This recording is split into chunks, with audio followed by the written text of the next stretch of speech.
आज का शुभ पंचांग कार्तिक मासिक कृष्ण पक्षी प्रतिपदा शुक्रवार विक्रम संवत 2081 तदनुसार 18 अक्टूबर 2024। आज प्रतिपदा दोपहर को लगभग 1 बजे तक की है। तत्पश्चात द्वितीया। आज का विशेष दिन इष्टि सर्वार्थ सिद्धि योग गंड मूल कार्तिक स्नान प्रारंभ। सूर्य राशि तुला, चंद्र राशि मेष, दिशा शूल पश्चिम, अग्निवास आकाश नक्षत्र आश्विन, तत्पश्चात भरणी, ब्रह्म मुहूर्त 4:55 से 5:49 48 मिनट। राहु काल का समय प्रातः 10:30 बजे से लेकर 12 बजे तक रहेगा। अभिजीत मुहूर्त लगभग 12 बजे से लेकर 12:50। कल भद्रा कार्तिक मासिक कार्तिकाई 20 अक्टूबर को करवा चौथ, वक्रतुंड शकटी चतुर्थी व्रत, 24 अक्टूबर को अहोती अष्टमी व्रत, राधा कुंड स्नान, 28 अक्टूबर को गोवत्स द्वादशी, रमा एकादशी व्रत, 29 अक्टूबर को धनतेरस प्रदोष व्रत, 30 अक्टूबर को काली चौदस रूप चौदस, 31 अक्टूबर को नरक चतुर्दशी दीपावली, 2 नवंबर को गोवर्धन पूजा, 3 नवंबर को भाई दूज। बोलिए गंगा मैया की जय। जय श्री राम। मैं ईश्वर वानी हनुमान गट्टा हूँ राजस्थान से। रोज आपको गंगा दर्शन लाइव दिखाता हूँ तथा पंचांग बताता हूँ। तत्पश्चात मैं आपको तत्वार्थ रामायण की कथा सुनाता हूँ। कल हमने कथा छोड़ी थी हनुमान जी की कुदान। संसार समुद्र लागने वाले को पराभक्ति श्री सीता माँ के दर्शन करने जाने वाले को सुरसा त्रास देती है। जिससे सुरसा के ऊपर विजय प्राप्त कर ली वही माता जी के दर्शन कर सकता है। जिसको अच्छा अच्छा खाने की इच्छा होती है उसे भक्ति का रंग नहीं लगता।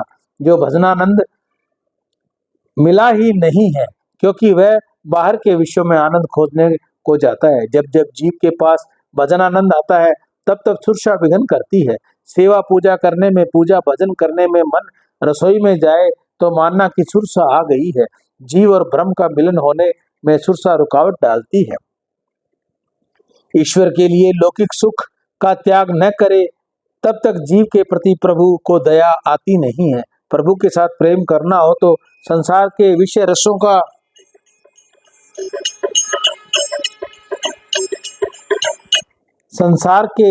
रसों का मोह छोड़ना ही पड़ेगा। अपने मन को समझाओगे कि संसार के विषय रसों का सुख सच्चा सुख नहीं है। संसार के सुख में दुख का दर्शन करो। संसार का सुख जिसे दुख लगता है वह परमात्मा के साथ प्रेम कर सकता है। श्री हनुमान जी ने स्वयं की मूर्ति हैं। हनुमान जी ने युक्ति से सुरसा का पराभव किया। हनुमान जी वहां से आगे बढ़े। वहां समुद्र में रहने वाले मेनाक पर्वत से समुद्र ने कहा, रघुनाथ जी का ये कार्य करने के लिए मैं रामदूत हनुमान जी जा रहे हैं। ये बहुत भारी काम कर रहे हैं, समुद्र को फलांगे जा रहे हैं। तुम बाहर आओ और उनसे कहो कि थोड़ा विश्राम करो, फलहार करो, बाद में आगे जाना। समुद्र में डूबा हुआ मेनाक पर्वत वायुदेव का मित्र था। वह बाहर आया। उसने हनुमान जी से कहा, तुम्हारे पिता का मैं मित्र हूँ, तुम महान वीर हो, मेरी बहुत इच्छा है कि तुम थोड़े विश्राम करो, कंदमूल फल का भक्षण करो और उसके पश्चात आगे बढ़ो। मैं राम कार्य करने के लिए जा रहा हूँ। इस समय मुझे विश्वास नहीं करना है। तुम्हारा बहुत अधिक प्रेम है, मैं वंदन करता हूँ। हनुमान जी ने मेनाक पर्वत का स्पर्श किया और वहां से आगे चल पड़े। मार्ग में सिंह का राक्षसी मिली, उसका द्वार उद्धार किया। सायंकाल के समय हनुमान जी लंका के समीप पहुंचे। लंका में बड़े बड़े प्रकोटे थे। कोटों के अंदर कोट और उसके अंदर फिर कोट। रावण की लंका अति दिव्य है। लंका का वैभव अलौकिक है। कनक कोट विचित्र घन धन सुंदर दाना घना, चौहट खट्ट भट्ट सुभट विधि, चारुपुर बहु विधि बना। गजबाज खच्चर निखर पदचर, रथ बरु तन को गने, बहु रूप निश्चर जूत अति बल, सेन बरनत नहीं बने। वन बाग उपवन बाटिका, सरकूप बापी सोहै। रामायण में लंका का पुष्यकाल वर्णन किया गया है। श्री हनुमान जी ने कहा, राक्षसों के अनेक अखाड़े देखे।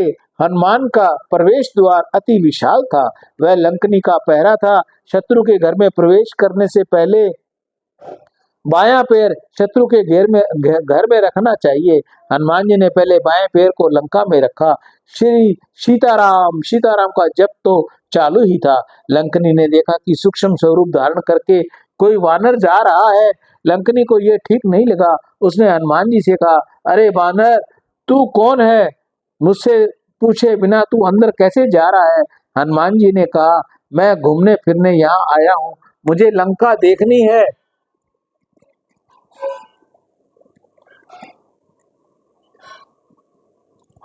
मुझे लंका देखनी है। लंकनी को क्रोध आया, मेरी आज्ञा के बिना तू क्यों जा रहा है? उसने हनुमान जी पर दृष्टि प्रहार किया। स्त्री पर जबरदस्त प्रहार करने से हनुमान जी को संकोच हुआ, परंतु अन्य कोई उपाय नहीं था। बाएं हाथ से हनुमान जी ने जोर से मुष्टि का प्रहार किया। लंकनी रुधिर बमन करने लगी। उसे विश्वास हो गया कि यह वानर कोई साधारण वानर नहीं है। लंकनी ने कहा, जब ही रावण ही ब्रह्म वर दीना, चलत बिरंच कहा मोहि चीना, विकल हो सीते कपि के मारे, तब जाने सुनिश्चर संगारे, तात मोर अति पुण्य बहुता, देखो नयन राम कर दूता। तब ब्रह्मा जी रावण को वरदान देने के लिए आए हुए थे। तब मुझे उन्होंने कहा कि एक बंदर जब आवे, तेरे ऊपर मुष्टि प्रहार करे और तुझे मूर्छा आ जाए, उस समय रावण का विनाश काल आज गया है, ऐसा मानना। आज रामदूत ने मुझे दर्शन हो गए। मैं भी भाग्यशाली हूँ कि श्री रामदूत ने मुझे पर प्रहार किया है। अब मैं समझ गई कि रावण का विनाश होना ही है। तुम अंदर जाओ, अपना कार्य करो। अंदर अशोक वन में सीता जी विराजी हुई है। तुम लंका में जाओ, परंतु हृदय में राम को रख कर जाओ। प्रभसी नगर की जे सब काजा, हृदय राख कौशलपुर राजा। कारण राक्षस राक्षियों का विहार देखने से कदाचित तुम्हारी आंखें में विकार न आ जाए। एकांत में बैठकर ब्रह्म का चिंतन करना सरल है, परंतु जनमानस के माध्यम में विलासी लोगों के बीच निर्विकार रहना अत्यंत मुश्किल है। विलासी लोगों के संग में रहने पर पापी शरीर से नहीं, आंखों से भी पाप कर बैठता है। हनुमान जी को ज्ञान की क्या आवश्यकता थी? वे तो ब्रह्म विद्या के आचार्य हैं। लंकनी का उपदेश सच्चा था। हनुमान जी को लगने लगा कि मैंने आंख से ये दृश्य देखा है। नहीं, मैंने आंख से भले ही देखा, परंतु मन में चिंतन नहीं किया। हनुमान जी बाल ब्रह्मचारी हैं। हनुमान जी ने रात्रि के समय सूक्ष्म स्वरूप धारण कर लंका में प्रवेश किया। श्री सीता जी को खोजते हुए एक एक घर में फिरने लगे। फिरते फिरते इंद्रजीत के महल में गए। इंद्रजीत की पत्नी सुलोचना अत्यंत सुंदर थी। उसको देखते ही हनुमान जी को ऐसा लगा कि ये ही सीता होंगी। सुलोचना इंद्रजीत के साथ बात कर रही थी कि तुम अपने पिता को क्यों नहीं कहते कि सीता जी को राम जी के अर्पण कर दे। इस प्रकार राम जी के साथ विरोध करें, यह उचित नहीं।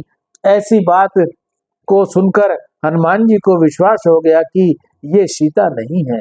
एकनाथ महाराज ने तो वर्णन किया है कि रात्रि के समय हनुमान जी ने ऐसी लीला की कि प्रत्येक घर में पूछ को जाने की आज्ञा हुई। हनुमान जी की पूछ बहुत विशाल है। हनुमान जी महाराज शंकर भगवान के स्वरूप है। शिव जी महाराज जब राम जी की सेवा करने को आने लगे, तब पार्वती जी ने पूछा कि तुम अकेले आओगे? मुझे भी साथ चलना है। शिव जी ने कहा, मुझे तो ब्रह्मचारी बनकर जाना है, तुम्हारी आवश्यकता नहीं। तब पार्वती ने कहा, नहीं, मेरी बहुत इच्छा है, तुम मुझे भी साथ ले चलो। शिव जी ने विचार करने लगे कि इसको किस प्रकार साथ ले जाऊं। फिर शिव जी महाराज ने हनुमान जी का स्वरूप धारण किया और पार्वती से कहा, तुम मेरी पूछ हो जाओ। इससे ये योग माया पूछ बनी। श्री एकनाथ जी ने वर्णन किया है कि वह पूछ रावण के अंतपुर में गई और इतने जोर से पछाड़ लगाई कि जितने दीपक थे वह सभी बुझ गए, अंधेरा हो गया। पूछ रावण की चारपाई पर पड़ी और रावण की नाक में घुसने लगी। रावण जागा उठा, परंतु अंधेरे के कारण इससे कुछ भी दिखाई नहीं दिया। ये क्या करता हुआ रावण बहुत घबराया। अंधकार में रावण की बहुत फजीती हुई। वो ये कौन आया हुआ है? इस बात की खबर नहीं पड़ रही थी। दीपक का प्रकाश था ही नहीं। दीपक जलाने को जाए तो पूछ से फिर जोर से पछाड़े, जिससे दीपक फिर बुझ जाए। सारी रात बहुत अनर्थ किया। रावण बहुत घबराया था। पूछ लंका में एक एक घर में जाने लगी।